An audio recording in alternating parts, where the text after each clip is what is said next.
Saris brothers శ్రావణ వేడుకలు అన్ని రకాల వస్త్రాలు శ్రావణంలో కూడా ఆషాఢం ధరలకే అమ్మకం.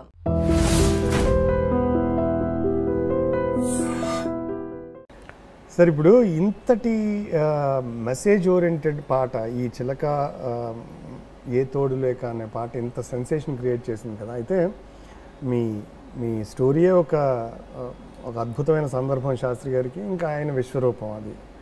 అయితే ఇలాంటి సందర్భాల్లో బాలుగారి రియాక్షన్ ఎలా ఉంటుందా అనేది ఒక ఇంట్రెస్టింగ్ ఫ్యాక్టర్. అంటే అలాంటి వాడికి కొంచెం అనుభవం వాడికి కొంచెం ఊహించగలను, కానీ మా ప్రేక్షకులకి ఈ పాట పాడినప్పుడు బాలుగారి రియాక్షన్ ఏంటి చెప్తానండి. చాలా అద్భుతమైన రియాక్షన్ ఉందండి, మామూలు రియాక్షన్ కాదు.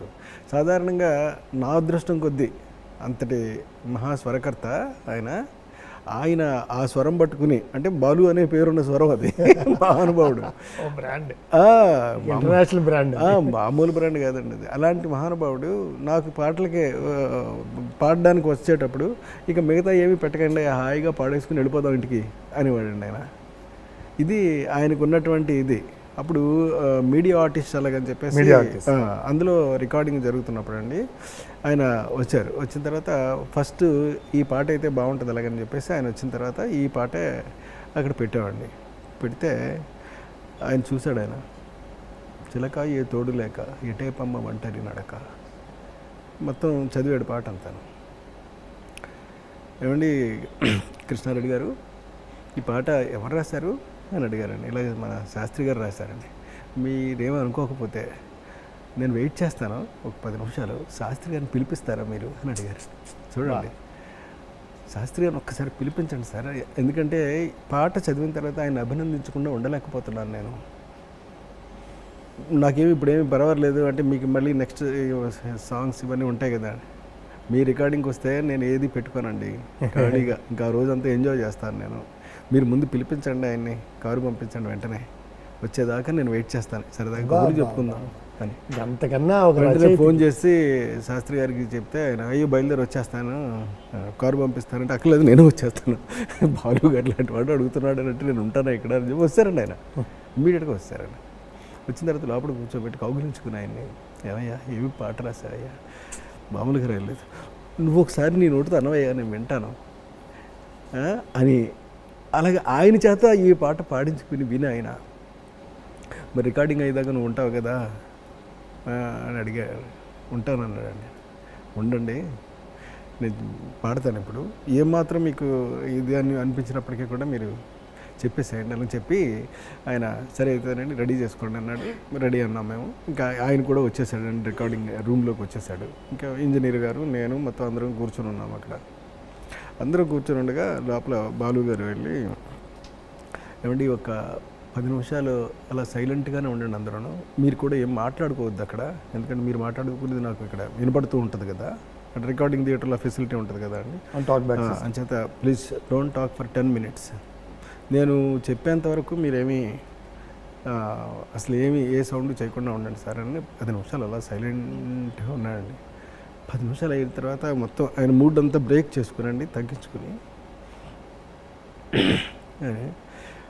కూర్చునే ఉన్నారు. ఆయన లేచారు. ఆయన లేచి మైక్ దగ్గరికి వచ్చి చాలా మంద్ర స్థాయిలో, తక్కువ స్థాయిలో, శ్రీధర్ రెడీ చేసుకో అమ్మా.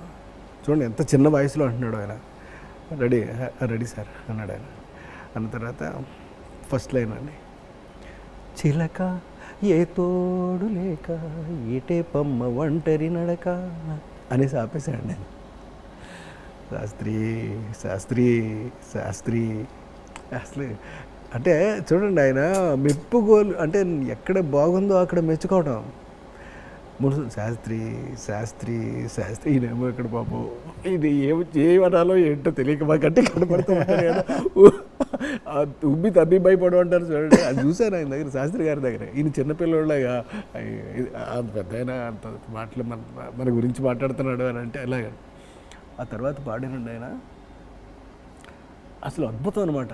అలా పాడుతూ ఉంటేనే ఆ మమైకం అయిపోయాం, అసలు అయిపోయామండి కంప్లీట్గా రికార్డు అయిపోయింది పూర్తిగా చెప్పేసిన తర్వాత అయిపోయింది అన్న తర్వాత లేచింది అప్పుడు చప్పట్లు కొట్టాడు, ఇంజనీర్తో సహా కలిపండి. అసలు ఇక ఇంతకన్నా ఏముంటుంది చెప్పండి, ఇంత గొప్ప ఇంతకన్నా అనుభూతి సార్. అయితే బాలు గారు కూడా సాహిత్యాన్ని అంత ఎంజాయ్ చేసే మనిషి కాబట్టి, కాకపోతే ఆయనకున్న బిజీ స్కెడ్యూల్లో రోజుకి 10 పాటలు పాడే సందర్భంలో మీవేనో 10 పాటలు 6 పాటలు పెట్టుకుని వచ్చి ఉంటారు. మామూలుగా 6 పాటలు ఉంటాయి మినిమం రోజుకి. ఇప్పుడు కూడా ఒక రచయిత గురించి వెయిట్ చేసి, అంటే ఆయన ఎంత ఎంజాయ్ చేయకపోతే అదొకటి. 2, అంత అద్భుతమైన పాటని రాసిన రచయితని అభినందించాలనే ఒక సంస్కారం అండి అది. ఈ సందర్భంలో బాలు గారి సంస్కారం గురించి మీకు ఒక మాట చెప్పాలండి, చెప్పకపోతే నాకు తప్పు అవుతుంది. చెప్పండి సార్. ఏంటంటే అయ్యప్ప స్వామి టెంపుల్కి వెళుతూ ఉన్నప్పుడు అక్కడ మోసే బోయలు ఉంటారండి. అంటే ఆయన కూర్చోబెట్టి ఎవరయ్యా మోసేవాళ్ళు అని అడిగారండి ఆయన. వీడియో ఉంది. అప్పుడు ఎవరో ఒక 4 వచ్చారండి. వస్తే ఆయన లెగిసి వెళ్ళి వాళ్ళ పాదాలకి నమస్కరించండి, ఆ తర్వాత వెళ్ళి కూర్చున్నాడండి ఆయన. ఇంకంతకన్నా సంస్కారం ఎవడుంటాడండి, మహానుభావుడు ఆయన. అలాంటి అబ్బబ్బబ్బబ్బబ్బా నేను చాలా విన్నాను సార్. ఇది కూడా కానీ నేను చాలా సందర్భాల్లో చాలా దగ్గరగా ఆయనతో పనిచేసాను.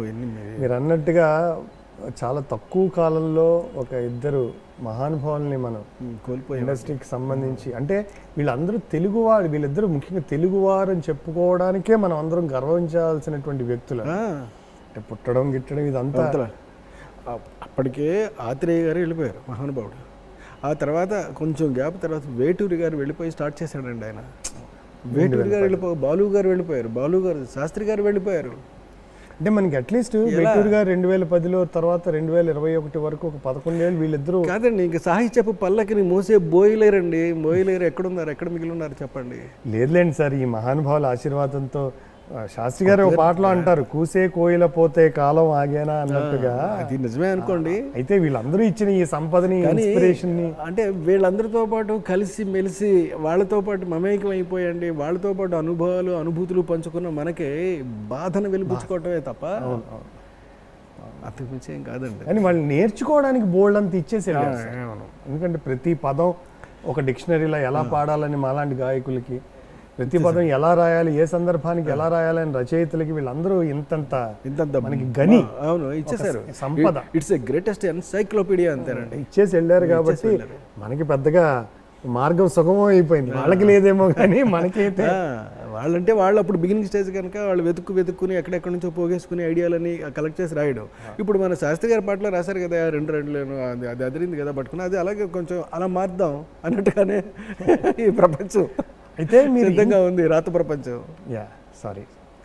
అయితే మీరు ఇంత డెప్త్ ఉన్నటువంటి పాటలు రాయించుకున్నవి, మీరు శాస్త్రి గారు చాలా వైవిధ్యం ఉన్నటువంటి, చాలా కాంట్రాస్ట్ ఉన్నటువంటి పాటలు. ఇప్పుడు టాప్ హీరోలో మీరు బాలకృష్ణ గారికి బీడీలు తాగండి బాబులు, బీడీలు తాగండి బాబులు, తాగి స్వర్గాన్ని చూడండి బాబులు, బాబులు బీడీలు తాగండి బాబులు, తాగి స్వర్గాన్ని చూడండి బాబులు, బాబులు. అందులో అమ్మాయేమో భీముడంటి బాలయ్య, బీడీలు ఆపయ్యా అని అమ్మాయి. అట్లా అంటే ఈ పాటకి శాస్త్రి గారి దగ్గరికి వెళ్ళాలని ఎలా అనిపించింది సార్ మీకు?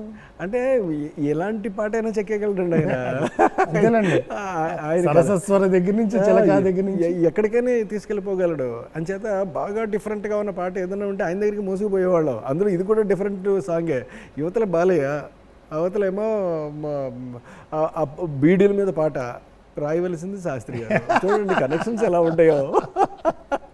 మరి ఆయన ఏమన్నా తక్కువ తిన్నాడా? అద్భుతంగా రాశాడండి ఆయన. ఆ 2 లైన్లు చివర్లో బీడీ చెడదని ఒప్పుకుంటానే, అందుకని కాల్చి బుగ్గి చేస్తున్నానే అంటే అది తమాషా. చెడ్డది కాబట్టి కాల్చి బుగ్గి చేస్తున్నాను.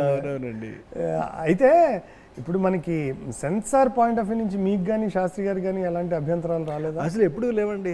Smoking is injurious to health అని స్మోకింగ్ అనేది ఒక చిన్న స్లిప్ లాంటిది వేస్తారు కదా, అది వేస్తే ఏమి రాలేదండి. పైగా దానికి ఏమి ఆక్షేపణలు దానికి ఆక్షేపణలు ఏమీ లేవండి అసలు.